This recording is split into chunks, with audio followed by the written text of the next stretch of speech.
Gandhi PSC അക്കാദമിയുടെ online ക്ലാസ്സിലേക്ക് ഏവർക്കും സ്വാഗതം. നമ്മൾ ഇന്ന് എടുക്കാൻ പോകുന്നത് ഈ സെക്രട്ടേറിയറ്റ് +2 പരീക്ഷയ്ക്ക് പറഞ്ഞിട്ടുള്ള ഇൻ്റർനാഷണൽ ഓർഗനൈസേഷൻ അന്താരാഷ്ട്ര സംഘടന എന്നൊരു ടോപ്പിക്കിൻ്റെ ഇൻട്രൊഡക്ഷനായിട്ട് നമ്മുടെ ലീഗ് ഓഫ് നേഷനും UN-ൻ്റെ ബേസിക് ആയിട്ടുള്ള കുറേ കാര്യങ്ങളാണ് നമ്മളിന്ന് പഠിക്കാൻ പോകുന്ന ഒരു ടോപ്പിക്ക്. അത് കഴിഞ്ഞിട്ട് നമുക്ക് ഓരോ ക്ലാസ്സുകളും ഇടയ്ക്കിടയ്ക്കുള്ള ക്ലാസ്സുകളും നമുക്കിതിൻ്റെ ഉദാഹരണ സമ്മേളനത്തിൻ്റെ വേദിയൊക്കെ G7 വേദിയൊക്കെ ചോദിക്കുന്നുണ്ട്. അപ്പോൾ അതുകൊണ്ട് നമുക്ക് ഓരോ സംഘടനയുടെയും ബേസ് ആയിട്ടുള്ള കാര്യങ്ങൾ പഠിച്ചു. കാരണം UN എന്നുള്ളത് PSCയുടെ റെഗുലർ ചോദ്യമാണ്, ഒരു മാർക്കെങ്കിലും കുറഞ്ഞത് കാണും. അപ്പോൾ നിങ്ങൾക്ക് ഞാൻ ഒന്ന് എഴുതിയിട്ടിരിക്കുന്നത് കാരണം ജസ്റ്റ് ചെറിയ ചെറിയ പോയിൻറ്റ്സ് ആയിട്ട് ഇട്ടിരിക്കുന്നത് നിങ്ങൾക്ക് കണ്ട് മനസ്സിലാക്കാൻ വേണ്ടിയാണ്, നമുക്ക് സമയവും കൂടുതൽ കളയാതിരിക്കാൻ വേണ്ടിയാണ്.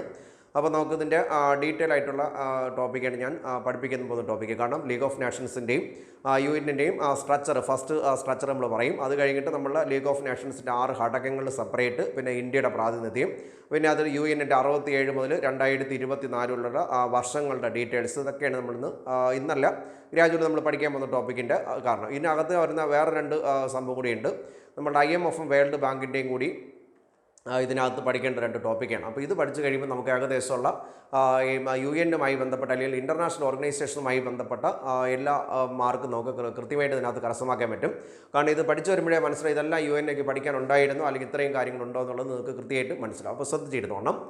ഒന്നാം ലോക മഹായുദ്ധത്തിൻ്റെ അവസാന നാളുകളിൽ രൂപം കൊണ്ട ഇൻ്റർനാഷണൽ ഓർഗനൈസേഷൻ ഏതാണ്? അപ്പോൾ ഒന്നാം ലോക മഹായുദ്ധത്തിൻ്റെ അവസാന നാൾ അറിയാം. ഫസ്റ്റ് വേൾഡ് വാറിൻ്റെ കാലയളവ് 1914-18. ഫസ്റ്റ് വേൾഡ് വാർ അവസാനിപ്പിച്ച ഉടമ്പടി 1919 വേഴ്സൈസ് ഉടമ്പടി പ്രകാരം 5 ഉടമ്പടിയുണ്ട്. അതിൽ പ്രധാനപ്പെട്ട ഉടമ്പടിയാണ് നമ്മൾ പഠിക്കുന്നത്, വേഴ്സൈസ് ഉടമ്പടിയാണ്. അപ്പോൾ ഒന്നാം ലോക മഹായുദ്ധത്തിൻ്റെ അവസാന നാളുകളിൽ രൂപം കൊണ്ട ഇൻ്റർനാഷണൽ ഓർഗനൈസേഷൻ അതാണ് ലീഗ് ഓഫ് നേഷൻസ്, അല്ലെങ്കിൽ സർവ്വരാജ്യ സഖ്യം എന്നറിയപ്പെടും. അപ്പോൾ ഒന്നാം ലോക മഹായുദ്ധത്തിൻ്റെ അവസാന നാളുകളിൽ രൂപം കൊണ്ട ഇൻ്റർനാഷണൽ ഓർഗനൈസേഷൻ ഏതാണ്? ലീഗ് ഓഫ് നേഷൻസ് അല്ലെങ്കിൽ സർവ്വരാജ്യ സഖ്യം. സർവ്വരാജ്യ സഖ്യം രൂപം കൊണ്ടത് എവിടെ വച്ച്? 1919 പാരീസിൽ വെച്ചാണ്. അപ്പോൾ ലീഗ് ഓഫ് നേഷൻസ് ഓർമ്മിക്കണം. ഒന്നാം ലോക മഹായുദ്ധത്തിൻ്റെ അവസാന നാളുകളിൽ രൂപം കൊണ്ട ഇൻ്റർനാഷണൽ ഓർഗനൈസേഷൻ ഏതാണ്? ലീഗ് ഓഫ് നേഷൻസ് അല്ലെങ്കിൽ സർവ്വരാജ്യ സഖ്യം. സർവ്വരാജ്യ സഖ്യം രൂപം കൊണ്ടത് എവിടെ വച്ച്? 1919 പാരീസിൽ വച്ച്. സ്ഥാപകനായ അമേരിക്കൻ പ്രസിഡന്റ് ഓർമ്മിക്കണം, സ്ഥാപകനായ അമേരിക്കൻ പ്രസിഡന്റ് വുഡ്രോ വിൽസൺ ആണ്. അപ്പോൾ ഒന്നാം ലോക മഹായുദ്ധ കാലത്ത് അമേരിക്കൻ പ്രസിഡന്റ് അറിയാം, വുഡ്രോ വിൽസൺ ആണ്. അപ്പോൾ ഒന്നാം ലോക മഹായുദ്ധത്തിൻ്റെ അവസാന നാളുകളിൽ രൂപം കൊണ്ട ഇൻ്റർനാഷണൽ ഓർഗനൈസേഷൻ അതാണ് ലീഗ് ഓഫ് നേഷൻസ് എന്നറിയപ്പെടുന്ന സർവ്വരാജ്യ സഖ്യം. സർവ്വരാജ്യ സഖ്യം രൂപം കൊണ്ടത് എവിടെ വച്ച്? 1919 പാരീസിൽ വെച്ച്. അതിൻ്റെ സ്ഥാപകൻ്റെ പേര് വുഡ്രോ വിൽസൺ ആണ്, സ്ഥാപകൻ Woodrow Wilson. League of Nations എന്ന പേര് ലഭിച്ചത് എത്ര ഇന നിർദ്ദേശങ്ങളിൽ നിന്നാണ്? 14 ഇന നിർദ്ദേശമാണ്. അപ്പോൾ ലീഗ് ഓഫ് നേഷൻസ് എന്ന പേര് ലഭിച്ചത് എത്ര ഇന നിർദ്ദേശങ്ങളിൽ നിന്നാണ്? 14 ഇന നിർദ്ദേശം. ഈ 14 ഇന നിർദ്ദേശം മുന്നോട്ട് വെച്ച അമേരിക്കൻ പ്രസിഡന്റ് ആരാണ്? വുഡ്രോ വിൽസൺ ആണ്. അപ്പോൾ ലീഗ് ഓഫ് നേഷൻസിന് ആ പേര് ലഭിച്ചത് എത്ര ഇന നിർദ്ദേശങ്ങളിൽ നിന്നാണ്? 14 ഇന നിർദ്ദേശം. ഈ 14 ഇന നിർദ്ദേശം മുന്നോട്ട് വെച്ച അമേരിക്കൻ പ്രസിഡന്റ് ആരാണ്? വുഡ്രോ വിൽസൺ ആണ്. ഇനി ലീഗ് ഓഫ് നേഷൻസ് നിലവിൽ വന്നത് എവിടെ വെച്ചാണ്? ഓർമ്മിക്കാൻ, ലീഗ് ഓഫ് നേഷൻസ് നിലവിൽ വന്നത് 1920 ജനുവരി 10-നാണ്. അപ്പോൾ ലീഗ് ഓഫ് നേഷൻസ് രൂപം കൊണ്ടത് 1919 പാരീസിൽ വെച്ചും ലീഗ് ഓഫ് നേഷൻസ് നിലവിൽ വന്നത് 1920 ജനുവരി 10-നാണ്. ഇനി ലീഗ് ഓഫ് നേഷൻസിൻ്റെ ആദ്യ secretary general James Eric Drummond എന്ന് പറയും. ലീഗ് ഓഫ് നേഷൻസിൻ്റെ ഫസ്റ്റ് സെക്രട്ടറി ജനറൽ അറിയപ്പെടുന്ന പേര് ജെയിംസ് എറിക് ഡ്രമണ്ട് ആണ്, James Eric Drummond. League of നേഷൻസിൻ്റെ ആസ്ഥാനം എവിടെയായിരുന്നു? ജനീവയാണ്. അപ്പോൾ ലീഗ് ഓഫ് നേഷൻസ് രൂപം കൊണ്ടത് 1919 പാരീസിൽ വച്ച്.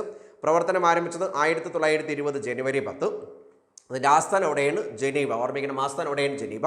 ഫസ്റ്റ് സെക്രട്ടറി ജനറൽ എന്നറിയപ്പെടുന്ന ആരാണ്? ഫസ്റ്റ് സെക്രട്ടറി ജനറൽ എന്നറിയപ്പെടുന്നത് James Eric Drummond, James Eric Drummond. League of നേഷൻസിൻ്റെ ഭരണഘടന അറിയപ്പെടുന്ന പേര് കവനൻ്റ് എന്നറിയപ്പെടും, കവനൻ്റ്. ഉദാഹരണം, നമ്മളുടെ ഈ ലീഗ് ഓഫ് നേഷൻസും UN-ഉം കൂടെ ആണെങ്കിൽ ഒരു എൻ്റെ ലെവലിറ്റി ആണെങ്കിൽ ചോദിക്കാം. UN-ൻ്റെ കവനൻ്റ് ആണെങ്കിൽ നമ്മളെ ലീഗ് ഓഫ് നേഷൻസിൻ്റെ കവനൻ്റ് ആണെങ്കിൽ UN-ൻ്റെത് ഡാഷ് എന്ന് പറയുന്നത് നമുക്കൊരു റീസണിങ് പോലെ ആണെങ്കിലും ചോദിക്കാം, സമാന ബന്ധമുള്ള തുടങ്ങിയ ചോദിക്കാം. അപ്പോൾ ലീഗ് ഓഫ് നേഷൻസിൻ്റെ ആസ്ഥാനം എവിടെയാണ്? ജനീവ. ലീഗ് ഓഫ് നേഷൻസിൻ്റെ ഭരണഘടന അറിയപ്പെടുന്ന പേര് കവനൻ്റ് എന്നറിയപ്പെടും, കവനൻ്റ്. ഇനി ലീഗ് ഓഫ് നേഷൻസിന് എത്ര ഘടകങ്ങളുണ്ടായിരുന്നു? 5. സഭ, സമിതി, സെക്രട്ടേറിയറ്റ്, ICJ, ILO എന്നറിയപ്പെടും. അപ്പോൾ ലീഗ് ഓഫ് നേഷൻസിന് എത്ര ഘടകങ്ങളുണ്ടായിരുന്നു? 5. സഭ, സമിതി, സെക്രട്ടേറിയറ്റ്, ICJ, ILO. അപ്പോൾ ലീഗ് ഓഫ് നേഷൻസിൻ്റെ ഭരണഘടന കവനന്റ്, ലീഗ് ഓഫ് നേഷൻസിൻ്റെ ആദ്യ secretary general James Eric Drummond, father of League of Nations അല്ലെങ്കിൽ ലീഗ് ഓഫ് നേഷൻസിൻ്റെ സ്ഥാപകൻ എന്നറിയപ്പെടുന്ന അമേരിക്കൻ പ്രസിഡന്റ് വുഡ്രോ വിൽസൺ. ഒന്നാം ലോക മഹായുദ്ധത്തിൻ്റെ അവസാന നാളുകളിൽ രൂപം കൊണ്ട ഇന്റർനാഷണൽ ഓർഗനൈസേഷൻ ഏതാണ്? ലീഗ് ഓഫ് നേഷൻസ് എന്നറിയപ്പെടുന്ന സർവ്വരാജ്യ സഖ്യയാണ്. ഇനി ലീഗ് ഓഫ് നേഷൻസിലെ ആകെ അംഗരാജ്യങ്ങൾ എത്രയുണ്ടായിരുന്നു? 58ആണ്. ലീഗ് ഓഫ് നേഷൻസിൽ ആകെ അംഗരാജ്യങ്ങൾ 58. ആദ്യ സമ്മേളനം നടന്നത് 1920 ലണ്ടനിൽ വെച്ചാണ്. അപ്പോൾ ലീഗ് ഓഫ് നേഷൻസ് രൂപം കൊണ്ടത് പാരീസിൽ വെച്ച്. ആ പ്രവർത്തനം ആരംഭിച്ചത് 1920 ജനുവരി 10. ആദ്യ സമ്മേളനം നടന്നത് 1920 ലണ്ടനിൽ വെച്ച്. ലീഗ് ഓഫ് നേഷൻസിൻ്റെ ആസ്ഥാനം എവിടെയാണ്? ജനീവയാണ്. ആസ്ഥാനം ജനീവ. ഇനി ആദ്യ ജനറൽ അസംബ്ലി കൂടിയത്, ആദ്യ സമ്മേളനം ലണ്ടനിലാണെങ്കിലും ആദ്യ ജനറൽ അസംബ്ലി കൂടിയത് 1920 ജനീവയിൽ വെച്ചാണ്. ആദ്യ ജനറൽ അസംബ്ലി 1920 ജനീവ. ഇനി UN നമ്മളെ ലീഗ് ഓഫ് നേഷൻസ് രൂപം കൊള്ളുമ്പോൾ എന്ന് പറഞ്ഞാൽ 1920 രൂപം കൊള്ളുമ്പോൾ അംഗരാജ്യങ്ങൾ 43 ഉണ്ടായിരുന്നു. പക്ഷേ പിരിഞ്ഞു പോകുമ്പോൾ അംഗസംഖ്യ 23 പേരേ ഉള്ളൂ. അപ്പോൾ League of Nations gradually America president സ്ഥാപിച്ചെങ്കിലും അമേരിക്ക അതിൽ അംഗമല്ലാതിരുന്നതുകൊണ്ട് ലീഗ് ഓഫ് നേഷൻസ് ഗ്രാജുവലി ശക്തി ക്ഷയിച്ചു വരികയും അങ്ങനെ 1946 ലണ്ടനിൽ വെച്ച് ലീഗ് ഓഫ് നേഷൻസ് പിരിച്ചുവിടുകയും ചെയ്തു. അപ്പോൾ ലീഗ് ഓഫ് നേഷൻസിനകത്ത് ചോദിക്കാൻ സാധ്യതയുള്ള കുറേ ക്വസ്റ്റ്യൻസ് നമ്മളിപ്പം പറഞ്ഞു കഴിഞ്ഞു. അപ്പോൾ ലീഗ് ഓഫ് നേഷൻസ് രൂപം കൊണ്ടത് ഏത് ഉടമ്പടി പ്രകാരം എന്ന് ചോദിക്കാറുണ്ട്. 1919 വേഴ്സൈസ് ഉടമ്പടി പ്രകാരം രൂപം കൊണ്ട ഇന്റർനാഷണൽ ഓർഗനൈസേഷൻ. അപ്പോൾ ഓർമ്മിക്കണം, 1919 വേഴ്സൈസ് ഉടമ്പടി പ്രകാരം രൂപം കൊണ്ട സംഘടന ഏതാണ്? അത് ലീഗ് ഓഫ് നേഷൻസ് ആണ്. അപ്പോൾ ഒന്നാം ലോക മഹായുദ്ധത്തിൻ്റെ അവസാന നാളുകളിൽ രൂപം കൊണ്ട international organisation. League of Nations രൂപം കൊണ്ടത് 1919 പാരീസിൽ വെച്ചു. ലീഗ് ഓഫ് നേഷൻസിൻ്റെ ആസ്ഥാനം എവിടെയാണ്? ജനീവ. ലീഗ് ഓഫ് നേഷൻസിലെ ആകെ അംഗരാജ്യങ്ങൾ 58. തുടക്കത്തിൽ അംഗസംഖ്യ 43, പിരിഞ്ഞുപോകുന്ന അംഗസംഖ്യ 23. ആദ്യ ജനറൽ അസംബ്ലി കൂടിയത് 1920 ജനീവയിൽ വെച്ചും. ആദ്യ സമ്മേളനം ചോദിച്ചാൽ 1920 ലണ്ടൻ. അതിൻ്റെ ഭരണഘടന അറിയപ്പെടുന്ന പേര് കവനന്റ്. ലീഗ് ഓഫ് നേഷൻസ് എന്ന പേര് നിർദ്ദേശം അല്ലെങ്കിൽ പേര് ലഭിച്ചത് എത്ര ഇന നിർദ്ദേശങ്ങളിൽ നിന്നാണ്? 14 നിർദ്ദേശം. ഈ 14 നിർദ്ദേശം മുന്നോട്ട് വെച്ച അമേരിക്കൻ പ്രസിഡന്റ് ആരായിരുന്നു? Woodrow Wilson. എത്ര ഘടകങ്ങളുണ്ടായിരുന്നു? 5 ഘടകങ്ങൾ. സഭ, സമിതി, സെക്രട്ടേറിയറ്റ്, ICJ, ILO എന്നറിയപ്പെടുന്ന ഇത്രയും ഘടകങ്ങളുണ്ടായിരുന്നു. അപ്പോൾ ഇനി നമുക്ക് ലീഗ് ഓഫ് നേഷൻസിൻ്റെ പിൻഗാമി എന്നറിയപ്പെടുന്ന, നേരത്തെ നമ്മൾ മുൻഗാമി പറഞ്ഞു, ഇനി മുൻഗാമി ഓർമ്മിക്കണം. അപ്പോൾ ലീഗ് ഓഫ് നേഷൻസിൻ്റെ പിൻഗാമി എന്നറിയപ്പെടുന്ന സംഘടന ഏതാണ്? UNO ആണ്. അപ്പോൾ ലീഗ് ഓഫ് നേഷൻസിൻ്റെ പിൻഗാമി എന്നറിയപ്പെടുന്നത് UNO. ഇനി ഇതിനകത്ത് പ്രധാനമായിട്ട് കുറേ അഡീഷണൽ ചെറിയ പോയിന്റ്സ് ഉണ്ട്.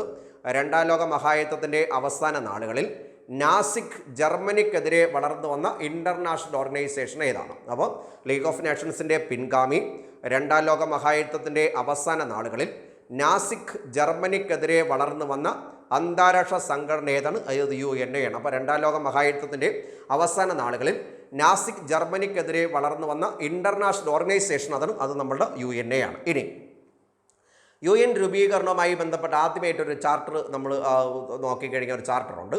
1941 ഓഗസ്റ്റ് 14 UN രൂപീകരണവുമായി ബന്ധപ്പെട്ട അറ്റ്ലാന്റിക് ചാർട്ടർ പരീക്ഷയ്ക്ക് സ്ഥിരമായി ചോദിക്കുന്നതാണ്. അറ്റ്ലാന്റിക് ചാർട്ടറിലൂടെ രൂപം കൊണ്ട സംഘടന ഏതാണ്? അപ്പോൾ 1941 ഓഗസ്റ്റ് 14 അറ്റ്ലാന്റിക് ചാർട്ടറിൽ അല്ലെങ്കിൽ അറ്റ്ലാന്റിക് ചാർട്ടറിന് നേതൃത്വം നൽകിയത് ഫ്രാങ്ക്ലിൻ ഡി റൂസ്വെൽറ്റ്. ഓർമ്മിക്കണം, Franklin D Roosevelt and Winston ചർച്ചിലാണ്. അപ്പോൾ ബ്രിട്ടീഷ് പ്രധാനമന്ത്രിയും അമേരിക്കൻ പ്രസിഡന്റാണ്. അപ്പോൾ ബ്രിട്ടീഷ് പ്രധാനമന്ത്രിയെ വിൻസ്റ്റൺ ചർച്ചിലും അമേരിക്കൻ പ്രസിഡന്റ് ഫ്രാങ്ക്ലിൻ ഡി റൂസ്വെൽറ്റും തമ്മിലായിരുന്നു 1941 ഓഗസ്റ്റ് 14 അറ്റ്ലാന്റിക് ചാർട്ടറിന് നേതൃത്വം നൽകിയത് Franklin D Roosevelt and Winston ചർച്ചിലാണ്. അപ്പോൾ UN രൂപീകരണവുമായി ബന്ധപ്പെട്ട് 1941 ഓഗസ്റ്റ് 14 അറ്റ്ലാന്റിക് ചാർട്ടറിന് നേതൃത്വം നൽകിയത് Franklin D Roosevelt and Winston ചർച്ചിലാണ്. ഇനി ചാർട്ടറിൻ്റെ UN ചാർട്ടറിൻ്റെ ആമുഖം തയ്യാറാക്കിയ അല്ലെങ്കിൽ പ്രിയാമ്പിൾ അല്ലെങ്കിൽ ആമുഖം തയ്യാറാക്കിയത് ഫീൽഡ് മാർഷൽ സ്മട്സ് എന്ന് പറയും. അപ്പോൾ ഫീൽഡ് മാർഷൽ സ്മട്സ് SMUTS ആണ് സ്മട്സ് എന്ന് പറയും. അപ്പം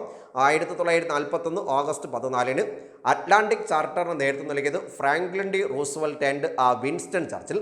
ഈ ചാർട്ടറിൻ്റെ ആമുഖം തയ്യാറാക്കിയത് ഫീൽഡ് മാർഷൽ സ്മട്സ് ആണ്. ഫീൽഡ് മാർഷൽ സ്മട്സ് സംഘടന രൂപീകരിക്കാൻ തീരുമാനിച്ചു. അപ്പോൾ നമ്മൾ പറഞ്ഞ UN രൂപീകരണവുമായി ബന്ധപ്പെട്ടാണ് 41 ഓഗസ്റ്റ് 14 അറ്റ്ലാന്റിക് ചാർട്ടറാണ്. ഇനി സംഘടന രൂപീകരിക്കാൻ തീരുമാനിച്ചത് 1943 ടെഹ്റാൻ കോൺഫറൻസിൽ വെച്ചാണ്, ഇറാൻ്റെ തലസ്ഥാനമായ ടെഹ്റാൻ. അപ്പോൾ 1941 ഓഗസ്റ്റ് 14 അറ്റ്ലാന്റിക് ചാർട്ടറിൽ ഒപ്പുവെച്ചത് Franklin D Roosevelt and Winston ചർച്ചിൽ. ഈ നമ്മളുടെ ഇതിൻ്റെ ആമുഖം തയ്യാറാക്കിയതാണ് ഫീൽഡ് മാർഷൽസ് ചാർട്ടറിൻ്റെ ആമുഖം തയ്യാറാക്കിയത് ഫീൽഡ് മാർഷൽ സ്മട്സ്. 1943 ടെഹ്റാൻ കോൺഫറൻസിലൂടെയാണ് സംഘടന രൂപീകരിക്കാൻ തീരുമാനിച്ചത്. ഈ സംഘടന രൂപീകരിക്കാൻ തീരുമാനിച്ചത് Franklin D Roosevelt, Winston Churchill and Joseph സ്റ്റാലിനാണ്. അപ്പോൾ റഷ്യ, അമേരിക്ക ആൻഡ് ബ്രിട്ടനാണ്. സ്റ്റാലിൻ റഷ്യയാണ്, നമ്മളുടെ വിൻസ്റ്റൺ ചർച്ചിൽ എന്നറിയപ്പെടുന്ന Britain, Franklin D Roosevelt American പ്രസിഡന്റാണ്. അപ്പോൾ 1900 നമ്മൾ UNO രൂപീകരിക്കാൻ തീരുമാനിച്ചത് 1943 ടെഹ്റാൻ കോൺഫറൻസിൽ വെച്ച് രൂപീകരണത്തിന് നേതൃത്വം നൽകിയത് Franklin D Roosevelt, Winston Churchill and Joseph Stalin. ഇനി ലീഗ് ഓഫ് നേഷൻസ് ഓർമ്മിക്കണം, നമ്മുടെ UN-ൻ്റെ മുൻഗാമി എന്നറിയപ്പെടുന്നത് ലീഗ് ഓഫ് നേഷനാണ്. ലീഗ് ഓഫ് നേഷൻസിൻ്റെ പിൻഗാമി UN ആണ്. അപ്പോൾ ലീഗ് ഓഫ് നേഷൻസിൻ്റെ അതേ മാതൃകയിൽ രൂപീകരിക്കാൻ തീരുമാനിച്ചത് 1943 യാൾട്ട കോൺഫറൻസ്, 1943 യാൾട്ട കോൺഫറൻസിലൂടെയാണ്. അപ്പോൾ UNO അല്ലെങ്കിൽ സംഘടന രൂപീകരിക്കാൻ തീരുമാനിച്ചത് 1943 ടെഹ്റാൻ കോൺഫറൻസിലൂടെ. ടെഹ്റാൻ കോൺഫറൻസിന് നേതൃത്വം നൽകിയത് Franklin D Roosevelt, Winston Churchill and Joseph Stalin. League of നേഷൻസിൻ്റെ അതേ മാതൃകയിൽ രൂപീകരിക്കാൻ തീരുമാനിച്ചത് 1943 യാൾട്ട കോൺഫറൻസ്. ഈ യാൾട്ട കോൺഫറൻസിന് നേതൃത്വം നൽകിയതും Franklin D Roosevelt, Winston Churchill and Joseph സ്റ്റാലിനാണ്. അപ്പോൾ നമ്മളുടെ 1941 ഓഗസ്റ്റ് 14 UN രൂപീകരണവുമായി ബന്ധപ്പെട്ട് അറ്റ്ലാന്റിക് ചാർട്ടറിൽ ഒപ്പുവെച്ചത് Franklin D Roosevelt and Winston Churchill. UNO രൂപീകരിക്കാൻ തീരുമാനിച്ചത് 1943 ടെഹ്റാൻ കോൺഫറൻസ്. അതിന് നേതൃത്വം നൽകിയത് Franklin D Roosevelt, Winston Churchill and Joseph Stalin. League of നേഷൻസിൻ്റെ അതേ മാതൃകയിൽ രൂപീകരിക്കാൻ തീരുമാനിച്ചത് 1943 യാൾട്ട കോൺഫറൻസ്. ഈ യാൾട്ട കോൺഫറൻസിന് നേതൃത്വം നൽകിയത് Franklin D Roosevelt, Winston Churchill and Joseph Stalin. UN charter ഒപ്പുവെച്ചത് 1945 ജൂൺ 26-നാണ്. അപ്പോൾ UN-ൻ്റെ ഭരണഘടന അറിയപ്പെടുന്ന പേരാണ് ചാർട്ടർ. ഈ ചാർട്ടർ ഒപ്പുവെച്ചത് 1945 ജൂൺ 26. ചാർട്ടർ ഒപ്പുവെച്ചത് അവിടെ വെച്ചാണ്, സാൻ ഫ്രാൻസിസ്കോയിൽ വെച്ചാണ്. അപ്പോൾ UN ചാർട്ടർ ഒപ്പുവെച്ചത് 1945 ജൂൺ 26. ഈ ചാർട്ടർ ഒപ്പുവെച്ചത് അവിടെ വെച്ചാണ് സാൻ ഫ്രാൻസിസ്കോ, അമേരിക്ക. ഓർമ്മിക്കണം, സാൻ ഫ്രാൻസിസ്കോ, അമേരിക്ക. UN-ൽ ആദ്യമായിട്ട് ചാർട്ടറിൽ ഒപ്പുവെച്ച രാജ്യങ്ങൾ 50. 51-ാമതായി ഒപ്പുവെച്ച രാജ്യം പോളണ്ടാണ്. അപ്പോൾ ഓർമ്മിക്കണം, UN ചാർട്ടർ ഒപ്പുവെച്ചത് 45 ജൂൺ 26.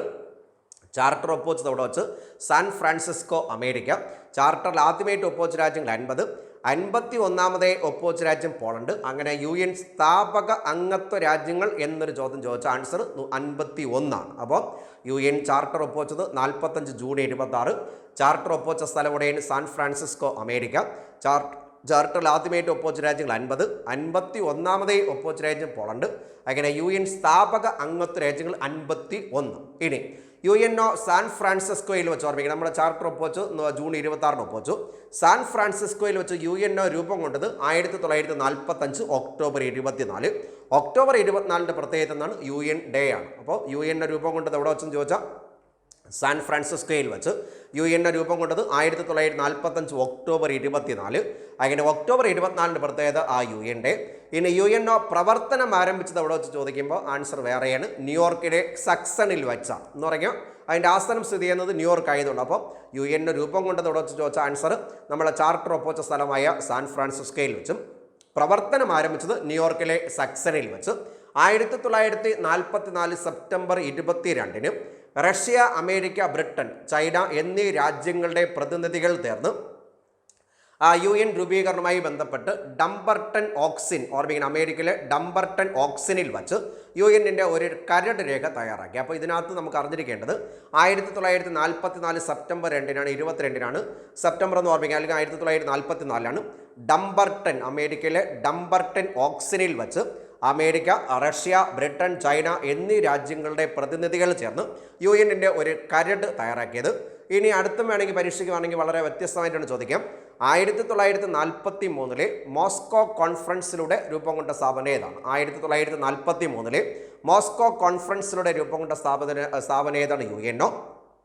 ഇനി ഓർമ്മിക്കണം, UN-ൻ്റെ ലക്ഷ്യങ്ങൾ, ഭാവി തലമുറയെ ഓർമ്മിക്കണം, ഭാവി തലമുറയെ ആ യുദ്ധക്കെടുതിയിൽ നിന്ന് രക്ഷിക്കുകയാണ്. ഉദാഹരണം ഇപ്പോൾ അറിയാം, നമ്മൾ പാലസ്തീൻ ഇസ്രായേൽ പോരാട്ടം, നമ്മളെ ഗാസയിൽ നമ്മളുടെ അറിയാം ഇസ്രായേൽ പോരാട്ടം നടക്കുന്ന അറിയാം. അപ്പോൾ അതിന് UN എതിർത്തിട്ട് പോലും അവർ വെടിവയ്പ്പ് നിർത്തില്ല എന്ന് പറയുന്നത് നമ്മളുടെ വളരെയധികം ന്യൂസ് ഇപ്പോൾ പ്രത്യക്ഷപ്പെട്ടുകൊണ്ടിരിക്കുന്നതാണ്. അപ്പോൾ നമ്മൾ UN ലക്ഷ്യം ഭാവി തലമുറയെ ആ യുദ്ധക്കെടുതിയിൽ നിന്ന് രക്ഷിക്കുക. ഓർമ്മിക്കണം, ഭാവി തലമുറയെ ആ യുദ്ധക്കെടുതിയിൽ നിന്ന് രക്ഷിക്കുക ഏതിൻ്റെ ലക്ഷ്യമാണ്? അത് UN ലക്ഷ്യം. UN ചിഹ്നം ഓർമ്മിക്കണം, UN ചിഹ്നം നിലവിൽ വന്നത് 1946 ഡിസംബർ 7 അപ്പോൾ ഞാനിവിടെ പറഞ്ഞു 1941 ഓഗസ്റ്റ് 14. ഇനി നമ്മൾ അടുത്ത് പറയുന്നത് 1943 നമ്മൾ പറയും Tehran conference, Yalta conference, 43 Moscow conference. ഇനി നമ്മളെ UN ചാർട്ടർ ഒപ്പുവെച്ചത് 45 ജൂൺ 26. ഇവിടെ നമ്മളിപ്പം പറയും UN ചിഹ്നം 46 ഡിസംബർ 7. UN ചിഹ്നം ഒലിവ് ശാഖകൾക്കിടയിൽ ഇളനീല പശ്ചാത്തലത്തോടു കൂടിയ ലോക ഭൂപടമാണ്. അപ്പോൾ UN ചിഹ്നം ഒലിവ് ശാഖകൾക്കിടയിൽ ഇളനീല പശ്ചാത്തലത്തോടു കൂടിയ ലോക ഭൂപടം.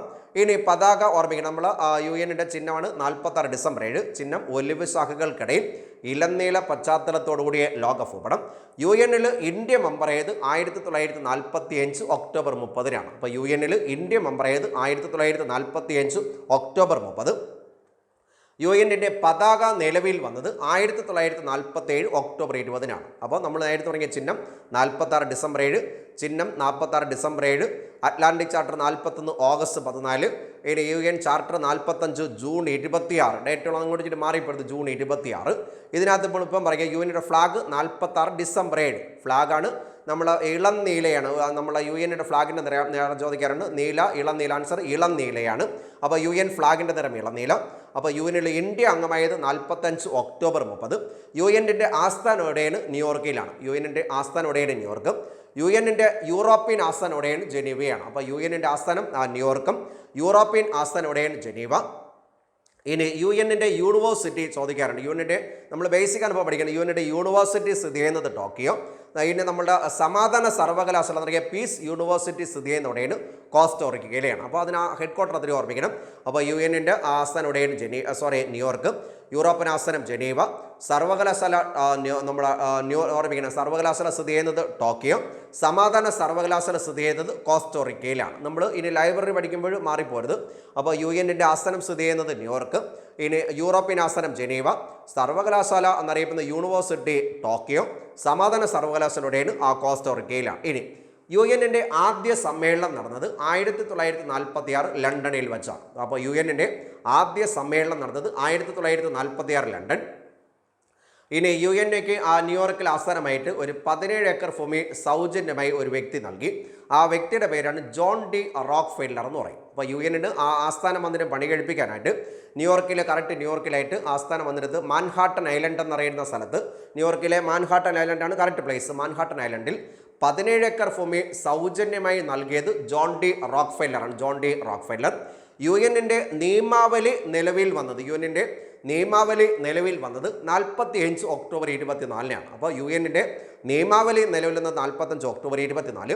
UN ഫ്ലാഗ് 46 ഡിസംബർ 7, ചിഹ്നം 40 ഓർമ്മിക്കേണ്ട ചിഹ്നം നമ്മൾ പറയുക. UN ഫ്ലാഗ് ചിഹ്നം 46 December 7, flag 47 October 20. UN India അംഗമായത് 45 ഒക്ടോബർ 30. UNO പ്രവർത്തനം ആരംഭിച്ചത് 45 ഒക്ടോബർ 24. Charter 45 June 26.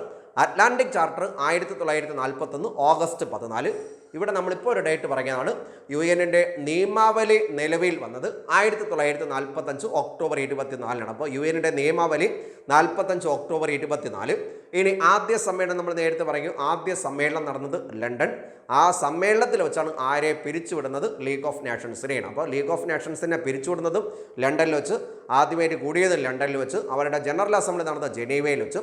അപ്പോൾ UN ആദ്യ സമ്മേളനവും 1946 ലണ്ടൻ.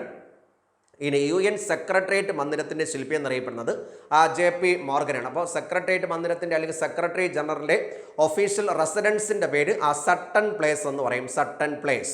അപ്പോൾ ഈ സെക്രട്ടേറിയറ്റ് അതിൻ്റെ ശില്പി എന്നറിയപ്പെടുന്നത് JP മോർഗൻ. അപ്പോൾ അവിടുത്തെ സെക്രട്ടറി ജനറലിൻ്റെ ഒഫീഷ്യൽ റെസിഡൻസിൻ്റെ പേര് സട്ടൺ പ്ലേസ് എന്ന് പറയും. ഇനി UN ഭരണഘടന അറിയപ്പെടുന്ന പേര് ചാർട്ടറാണ്. അപ്പോൾ UN-ന്റെ ഭരണഘടന അറിയപ്പെടുന്ന പേര് ചാർട്ടർ. ഈ ചാർട്ടറിൽ എത്ര വകുപ്പുകളുണ്ട്? 111 ആണ്. അപ്പോൾ നമ്മളെ ലീഗ് ഓഫ് നേഷൻസിൻ്റെ ആണെങ്കിൽ കവനൻ്റ് എന്ന് പറയും. UN-ന്റെ ഭരണഘടന അറിയപ്പെടുന്ന പേര് ചാർട്ടർ. അപ്പോൾ ചാർട്ടറിലെ വകുപ്പുകളുടെ എണ്ണം 111. UN ലൈബ്രറി സ്ഥിതി ചെയ്യുന്നത് ന്യൂയോർക്കിലാണ്. അപ്പോൾ ഇനി വീണ്ടും നമ്മൾ ബാക്കിലേക്ക് വരികയാണ്. UN-ന്റെ ആസ്ഥാനം എവിടെയാണ്? ന്യൂയോർക്ക്. യൂറോപ്യൻ ആസ്ഥാനം ജനീവ. ലൈബ്രറി സ്ഥിതി ചെയ്യുന്നത് ന്യൂയോർക്ക്. എന്ന് പറഞ്ഞാൽ നമ്മൾ ചിന്തിക്കേണ്ടത് ബുക്കും വാരി കെട്ടിക്കൊണ്ട് വേറെ സ്ഥലത്തേക്ക് പോകാൻ പറ്റില്ല എന്ന് ചോദിക്കുക. ബുക്കെല്ലാം ഇരിക്കുന്നത് ആസ്ഥാന മന്ദിരത്ത് തന്നെയാണ്. ഇനി സർവകലാശാല സ്ഥിതി ചെയ്യുന്നത് ടോക്കിയോ. സമാധാന സർവകലാശാല സ്ഥിതി ചെയ്യുന്നത് എവിടെയാണ്? കോസ്റ്റോറിക്കയിലാണ്. അപ്പോൾ ലൈബ്രറി സ്ഥിതി ചെയ്യുന്ന എവിടെയാണ്? ന്യൂയോർക്ക്. ഇനി നമ്മൾ ലൈബ്രറി ആരുടെ പേരെന്ന് ഞാൻ ഇപ്പോഴും ജസ്റ്റ് പറയും. ഡാ ഹമർഷോൾഡ് ലൈബ്രറി എന്നറിയപ്പെടും.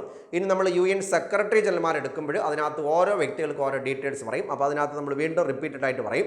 UN ലൈബ്രറി ആരുടെ പേരിന് അറിയപ്പെടുന്നു? ഡാ ഹമർഷോൾഡ് ലൈബ്രറി. ഈ ലൈബ്രറി ഓർമ്മിക്കണം, സെക്രട്ടറി ജനറൽ എന്നറിയപ്പെടുന്നത് 9 പേരുണ്ട്.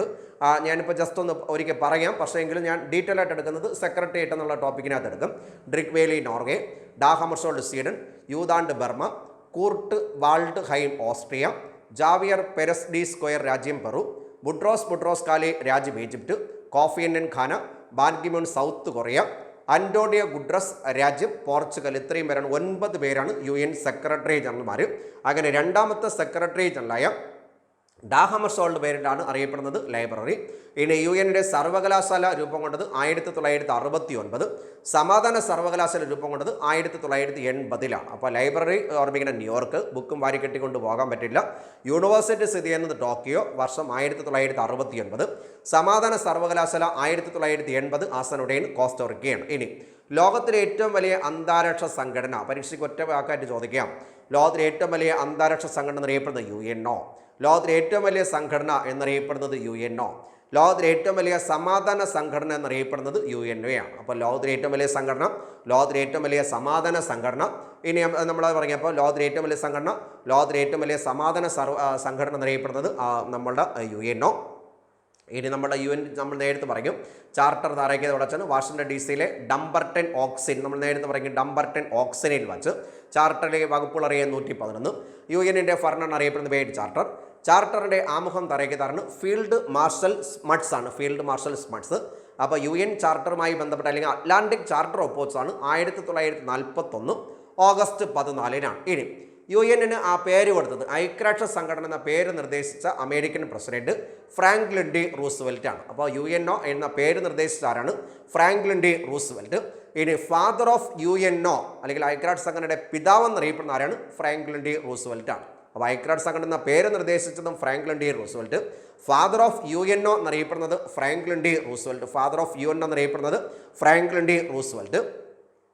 UN രൂപം കൊള്ളുമ്പോൾ അമേരിക്കൻ പ്രസിഡന്റ് ആരാണ്? ഹാരി എസ് ട്രൂമാൻ ആണ്. എന്ന് പറയാൻ ഓർമ്മിക്കേണ്ടത്, രണ്ടാം ലോക മഹായുദ്ധത്തിന് തുടക്കം മുതൽ ഏകദേശം അവസാനം വരെയും അമേരിക്കൻ പ്രസിഡന്റ് ആയിരുന്നത് ഫ്രാങ്ക്ലിൻ ഡി റൂസ്വെൽറ്റും അവസാന നാളുകളിൽ അമേരിക്കൻ പ്രസിഡന്റ് ഹാരി എസ് ട്രൂമാനാണ്. അപ്പോൾ UN-ന്റെ ഫാദർ അല്ലെങ്കിൽ പിതാവെന്നോ UN-ന്റെ ആ പേര് കൊടുത്തത് ആരാണെങ്കിൽ ഫ്രാങ്ക്ലിൻ ഡി റൂസ്വെൽറ്റും UN രൂപം കൊള്ളുമ്പോൾ അമേരിക്കൻ പ്രസിഡന്റ് ആരാണ്? ഹാരി എസ് ട്രൂമാനാണ്. Harry S Truman. ഇനി UN-ന് എത്ര ഒഫീഷ്യൽ ലാംഗ്വേജ് അല്ലെങ്കിൽ ഔദ്യോഗിക ഭാഷകളുണ്ട്? 6 എണ്ണം ഉണ്ട്. ഫ്രസ്ക എന്നൊരു കോഡ് പോലെ പഠിക്കുക. French, Russian, English, Chinese, Spanish, Arabic. ഇതാണ് ഇതിൻ്റെ വന്ന ഓർഡറാണ് എഴുതിയിട്ടിരിക്കുന്നത്. Fresca FRESCA. ഫ്രഞ്ച്, റഷ്യൻ, അറബി ഓർമ്മിക്കണം. French, Russian, English, Spanish, Chinese, അറബിക്കാണ്. French, Russian, English, Spanish, Chinese, അറബിക്കാണ്. അവസാനമായി രൂപം കൊണ്ട ഭാഷ അറബി ഭാഷ. എഴുതുവാൻ ഉപയോഗിക്കുന്നത് ഇംഗ്ലീഷും ഫ്രഞ്ചുമാണ്. അപ്പോൾ എഴുതുവാൻ ഉപയോഗിക്കുന്ന ഭാഷ ഇംഗ്ലീഷും ഫ്രഞ്ചും. അവിടെ അവസാനമായിട്ട് രൂപം കൊണ്ട ഭാഷ ഏതാണ്? അറബി ഭാഷ. ഇനി എത്ര ഒഫീഷ്യൽ ലാംഗ്വേജ് ഉണ്ട്? 6 എണ്ണം ഉണ്ട്. ഓർമ്മിക്കണം, 6 ഭാഷ. അവസാനമായിട്ട് രൂപം കൊണ്ട ഭാഷയായ അറബി ഭാഷ രൂപം കൊണ്ടത് ഏത് വർഷമാണ്? 1973-ലാണ്. ഇനി വ്യക്തി സ്വാതന്ത്ര്യ സംരക്ഷണത്തിൻ്റെ ഓർമ്മിക്കുന്ന വ്യക്തി സ്വാതന്ത്ര്യ സംരക്ഷണത്തിൻ്റെ മാഗ്ന കാർട്ട എന്ന് പൊതുസഭ അംഗീകരിച്ച പ്രഖ്യാപനം ഏതാണ്? അപ്പോൾ വ്യക്തി സ്വാതന്ത്ര്യ സംരക്ഷണത്തിൻ്റെ മാഗ്ന കാർട്ട എന്ന് പൊതുസഭ അംഗീകരിച്ച പ്രഖ്യാപനം സാർവലൗകിക മനുഷ്യാവകാശ പ്രഖ്യാപനമാണ്. അപ്പോൾ വ്യക്തി സ്വാതന്ത്ര്യ സംരക്ഷണത്തിൻ്റെ മാഗ്ന കാർട്ട എന്ന് പൊതുസഭ അംഗീകരിച്ച പ്രഖ്യാപനം സാർവലൗകിക മനുഷ്യാവകാശ പ്രഖ്യാപനമാണ്. അപ്പോൾ വ്യക്തി സ്വാതന്ത്ര്യ സംരക്ഷണത്തിൻ്റെ മാഗ്ന കാർട്ട എന്ന് UN പൊതുസഭ അംഗീകരിച്ച പ്രഖ്യാപനം സാർവലൗകിക മനുഷ്യാവകാശ പ്രഖ്യാപനം. ഇനി UN-ന്റെ ആപ്തവാക്യം എന്താണ്? ഇത് നിങ്ങളുടെ ലോകമാണ്. ഓർമ്മിക്കണം, UN-ന്റെ ആപ്തവാക്യം ഇത് നിങ്ങളുടെ ലോകം. ഇവിടെ നമ്മൾ പറഞ്ഞു UN നമ്മുടെ ലക്ഷ്യം നമ്മൾ പറയുന്നത് എന്താണ്?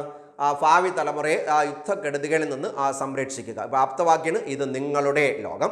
ഇനി ലോകത്തിലെ ആദ്യ സിവിൽ സർവൻ്റ് എന്നറിയപ്പെടുന്നത്, first civil servant of world എന്നറിയപ്പെടുന്നത്, ലോകത്തിലെ ആദ്യത്തെ സിവിൽ സർവൻ്റ് എന്നറിയപ്പെടുന്നത് UN സെക്രട്ടറി ജനറലാണ്.